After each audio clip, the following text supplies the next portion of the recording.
Hello everyone, this is एवी और आज ही हमारे कोर्स की 4th वीडियो होने वाली है। आज इस वीडियो के अंदर हम बात करेंगे एरर के बारे में कि हम जब अपनी एप्लीकेशन को बनाएंगे तब हमको वहाँ पर कितने टाइप के एरर मिल सकते हैं, क्या बग होंगे हमारी एप्लीकेशन के अंदर, कैसे हम हमारी एप्लीकेशन के अंदर बग्स को फाइंड कर सकते हैं। तो ये सभी चीज़ों के बारे में जो हमारी ऐप रनिंग की जो प्रोसेस होती है उन पूरी चीज़ों के बारे में आज इस वीडियो के अंदर हम बात करने वाले हैं। तो वीडियो को शुरू करते हैं। वीडियो को प्लीज़ लाइक करना और चैनल को प्लीज़ अभी सब्सक्राइब कर लेना। जो हमारी प्रीवियस वीडियोज़ आ चुकी हैं इस कोर्स की, उनमें आप लोगों का काफ़ी अच्छा रिस्पॉन्स आ रहा है। बस आप लोग वीडियोस को लाइक कम करते हो और चैनल को सब्सक्राइब कम करते हो। 80% लोगों ने अभी भी चैनल को सब्सक्राइब करके नहीं रखा है, जो वीडियोस को देखते हैं बट चैनल को सब्सक्राइब नहीं करते, वीडियो को लाइक नहीं करते। तो आप लोग प्लीज वीडियो को लाइक करना और चैनल को प्लीज अभी सब्सक्राइब कर लेना।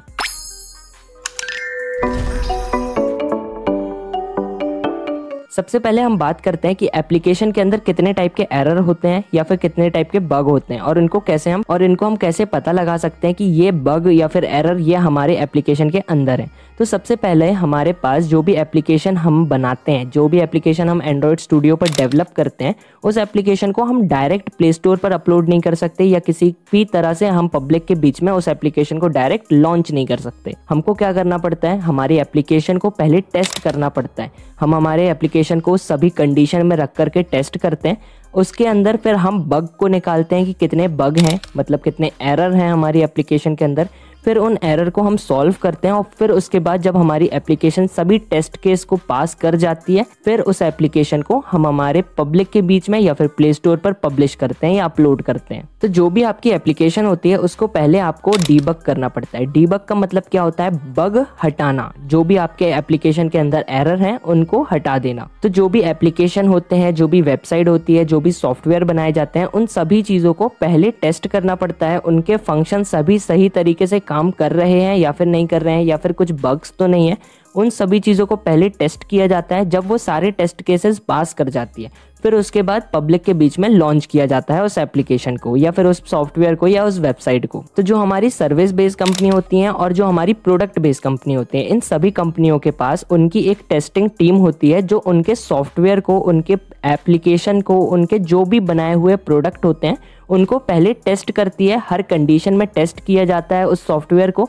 और उसके बाद फिर सभी चीज़ों को पास करने के बाद, सभी टेस्ट केस पास करने के बाद वो एप्लीकेशन रेडी होती है लॉन्च करने के लिए। तो हमारे एप्लीकेशन के अंदर जो एरर होते हैं वो हमको दो टाइप से मिलते हैं। सबसे पहला एरर होता है रन टाइम एरर और दूसरे नंबर पर जो एरर होता है वो होता है कंपाइल टाइम एरर। सबसे पहले बात करते हैं कंपाइल टाइम एरर के बारे में। ये कौन सा एरर होता है, जब भी आप अपने IDE के अंदर, एंड्रॉयड स्टूडियो के अंदर या फिर किसी भी IDE के अंदर जब भी आप कोड टाइप करते हो, कोड को लिख रहे होते हो, उस टाइम पर आपको एरर मिलता है। जैसे कि कई बार आपका सिंटेक्स एरर हो जाता है या फिर आपका लॉजिक गलत लगा देते हो, आप गलत कोड लिख देते हो।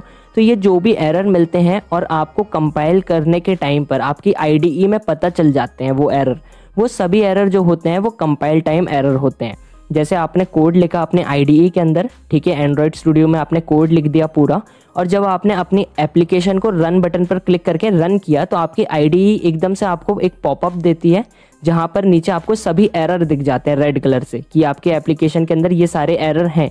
तो ये जो एरर होते हैं ये हमारे कंपाइल टाइम एरर होते हैं। इन सभी एरर को हम कंपाइल टाइम एरर कहते हैं क्योंकि ये सभी एरर हमको पता चल जाते हैं हमारे कोड को कंपाइल करते टाइम। जब हमारी IDE हमारे कोड को कंपाइल करती है तभी हमको इन सभी एरर के बारे में वहां पर पता चल जाता है। तो ये सभी एरर को हम कहते हैं compile time error. Run time error, ये नाम से ही हमको समझ में आ रहा है कि ये किस टाइप का एरर होगा। जब भी आपकी एप्लीकेशन आप चलाते हो और आपकी एप्लीकेशन को चलाते हुए आपको बीच में एप्लीकेशन क्लोज हो जाती है या आपको नॉट रिस्पॉन्डिंग एरर आ जाता है या फिर इनपुट आउटपुट के कुछ एक्सेप्शंस आ जाते हैं या किसी भी टाइप के कोई भी एक्सेप्शन या फिर एरर आ जाता है आपके एप्लीकेशन को चलाते टाइम, तब उस एरर को कहा जाता है रन टाइम एरर। अगर आपका आउटपुट भी आपके अकॉर्डिंग नहीं आता है, जो आपका एक्सपेक्टेड आउटपुट था कि मैं अपनी एप्लीकेशन के अंदर ये बटन को क्लिक करूंगा तो मेरे को ये आउटपुट मिलना चाहिए, तो आपके लॉजिक के अकॉर्डिंग आपका अगर आउटपुट नहीं आता है, कुछ और आउटपुट मिलता है या फिर आपकी एप्लीकेशन में कुछ एरर आ जाता है,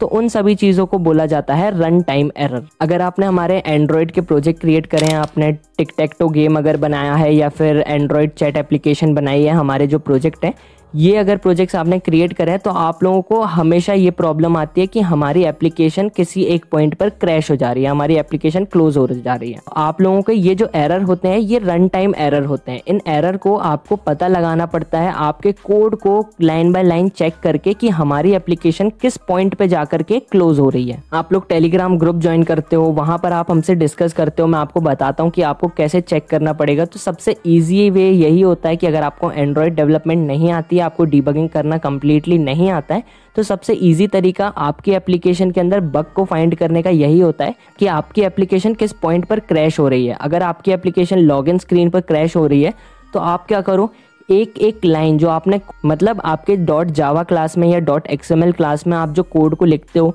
वो सभी कोड को लाइन बाय लाइन आप कमेंट आउट करो। एक एक बार कमेंट आउट करके सभी चीज़ों को चेक करना पड़ता है, तो आपको तब पता लगता है कि आपकी एप्लीकेशन जो है वो कहाँ पर क्रैश हो रही है। तो जो भी एक्सेप्शन या फिर इनपुट आउटपुट एक्सेप्शन या किसी भी टाइप का एक्सेप्शन आपकी एप्लीकेशन को चलाते टाइम आपको मिलता है या फिर आपकी एप्लीकेशन क्रैश हो जाती है, तो ये सारी चीज़ें हमारे रन टाइम एरर में आती हैं। तो ये दो टाइप के हमारे एरर होते हैं। सबसे पहला हमारा कंपाइल टाइम एरर होता है, जैसा मैंने आपको बता दिया। आपको कंपाइल करते टाइम जो भी एरर मिलता है वो आपका कंपाइल टाइम एरर होता है। और रन टाइम एरर कौन सा होता है, जो भी एरर आपको आपकी एप्लीकेशन को चलाते में मिल जाए वो सारे एरर आपके रन टाइम एरर में आते हैं। अब जो आपने एप्लीकेशन बना ली, आपकी एप्लीकेशन बन करके रेडी हो चुकी है, अब आपको आपकी एप्लीकेशन को टेस्ट करना पड़ेगा। आपकी एप्लीकेशन के अंदर कौन सा बग कहाँ पर है वो चीज़ आपको पता करना पड़ेगी। तो ये चीज़ें आप कैसे करते हो, तो इसके लिए हमारे पास दो तरीके होते हैं। सबसे पहला तरीका जो होता है वो सभी लोग यूज कर सकते हैं। जैसे अगर आपका पीसी जो है वो थोड़ा सा स्लो है तब भी आप आराम से कर पाओगे, अगर आपका हाई एंड पीसी है तब भी आप बिल्कुल आराम से कर पाओगे। तो ये जो पहला वे है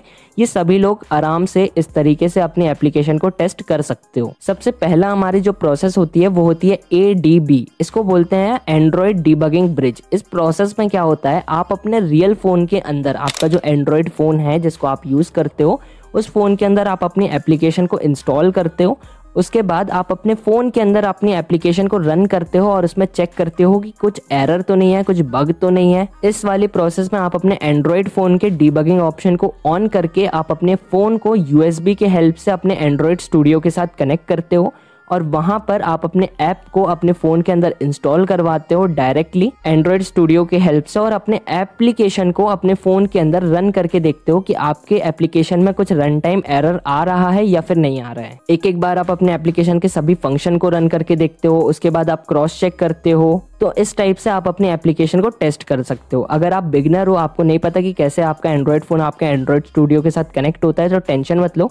आगे आने वाली जो वीडियो है वहां पर मैं आपको बताऊंगा कि कैसे आप अपने एंड्रॉयड स्मार्टफोन को एंड्रॉयड स्टूडियो के साथ USB के हेल्प से कनेक्ट कर पाओगे और अपने एंड्रॉयड फ़ोन के अंदर आप अपनी एप्लीकेशन को डायरेक्ट एंड्रॉयड स्टूडियो से रन करके अपने फ़ोन के अंदर यूज़ कर पाओगे। ये वाला जो मैंने प्रोसेस आपको बताया, ये वाली प्रोसेस आप सभी लोग कर सकते हो। अगर आपके पास एंड्रॉयड फ़ोन है तो आप लोग आराम से अपनी एप्लीकेशन को डायरेक्ट कनेक्ट करके अपने फ़ोन के अंदर इंस्टॉल कर सकते हो और अपनी एप्लीकेशन को यूज़ करके चेक कर सकते हो। अब जो हमारा सेकेंड मेथड होता है उसमें हम क्या करते हैं, उसमें हम एक वर्चुअल डिवाइस क्रिएट करते हैं हमारे एंड्रॉयड स्टूडियो के अंदर, जिसको बोला जाता है AVD, एंड्रॉयड वर्चुअल डिवाइस। इसमें क्या होता है, आप अपने एंड्रॉयड स्टूडियो के अंदर एक वर्चुअल एंड्रॉयड डिवाइस को बनाते हो। जैसा कि मैंने आपने अगर प्रीवियस वीडियो हमारी देखी है तो उसमें जब हम एंड्रॉयड स्टूडियो को सेटअप कर रहे थे तो जिनका पीसी स्लो था मैंने उनको रिकमेंड ये किया था कि आप लोग एंड्रॉयड का जो वर्चुअल डिवाइस है उसको इंस्टॉल मत करो, ठीक है। तो अब आप लोग कई लोग बोलोगे कि भाई हमको इंस्टॉल करने से मना किया और अब यहाँ पर आप प्रोसेस में यही चीज़ बता रहे हो कि वर्चुअल डिवाइस को हमको यूज़ करना पड़ेगा।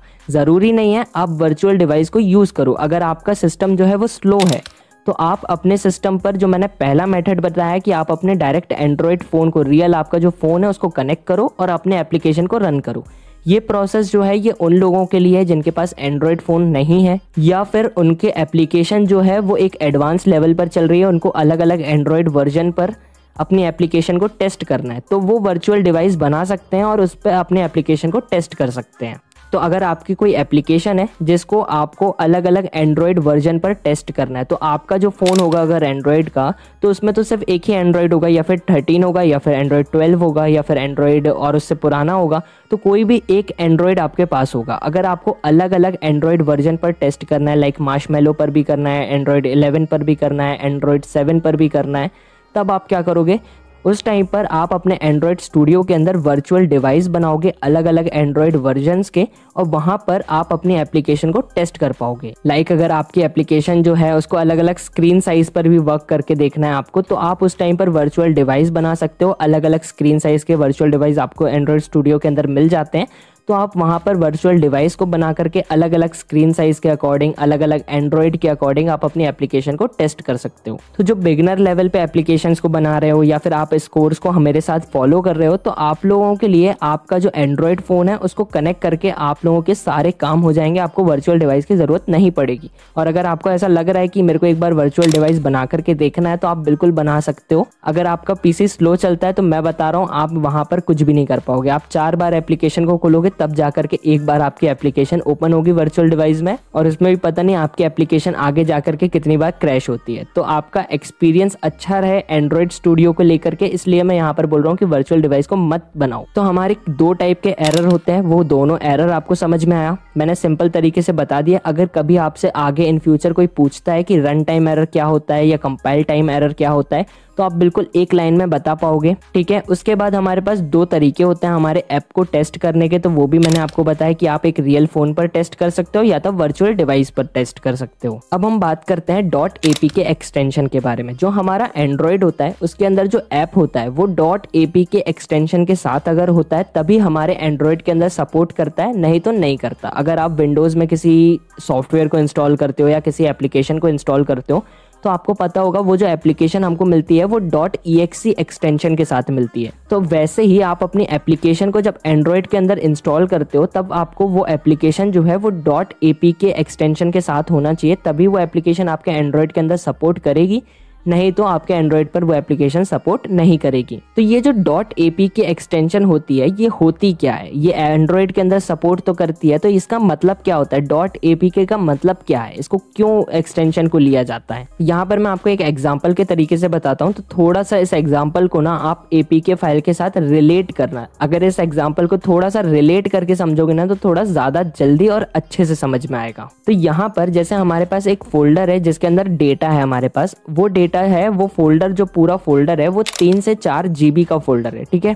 आप क्या करते हो, कंप्रेस करते हो, .zip फाइल में उस फोल्डर को कन्वर्ट कर देते हो, तो आपका जो 3 से 4 GB का वो फोल्डर है वो कितने GB का हो जाता है, 500 MB तक का हो जाता है, ठीक है। क्योंकि आपने उस पूरे फोल्डर को कंप्रेस कर दिया। जिप फाइल में जब कन्वर्ट करते हो तो कितना, हमारी मेमोरी के आधे का आधा हो जाता है। तो वैसे ही एक फोल्डर है हमारे पास, कितने GB का है, 3 GB का है, ठीक है। हमने उसको कंप्रेस करके .zip फाइल में कन्वर्ट कर दिया, तो वो कितने GB का हो गया, 500 MB का हो गया, ठीक है। तो हमने क्या किया, हमारे एक एक्सट्रैक्टेड फोल्डर को कंप्रेस करके zip फाइल में कन्वर्ट कर दिया। वैसे ही हमारा जो एंड्रॉयड स्टूडियो के अंदर जितना भी कोड होता है, जितने भी एप्लीकेशन को बनाने के लिए हमने जितना भी कोड लिखा है, जितने भी रिसोर्सेज को ऐड किया है हमारे एप्लीकेशन के अंदर बनाते टाइम पर, जितने भी इमेजेस को लगाया है, इन सभी चीज़ों को हम कंप्रेस करके .apk एक्सटेंशन में कंप्रेस करके रख देते हैं, ठीक है। जितनी भी चीज़ों को हमने यूज़ किया है हमारे ऐप के अंदर, उन सभी चीज़ों को हम कंप्रेस करते हैं और .apk एक्सटेंशन के अंदर कंप्रेस करके रख देते हैं। जैसे कंप्रेस करने के बाद हमको जिप फाइल मिली थी,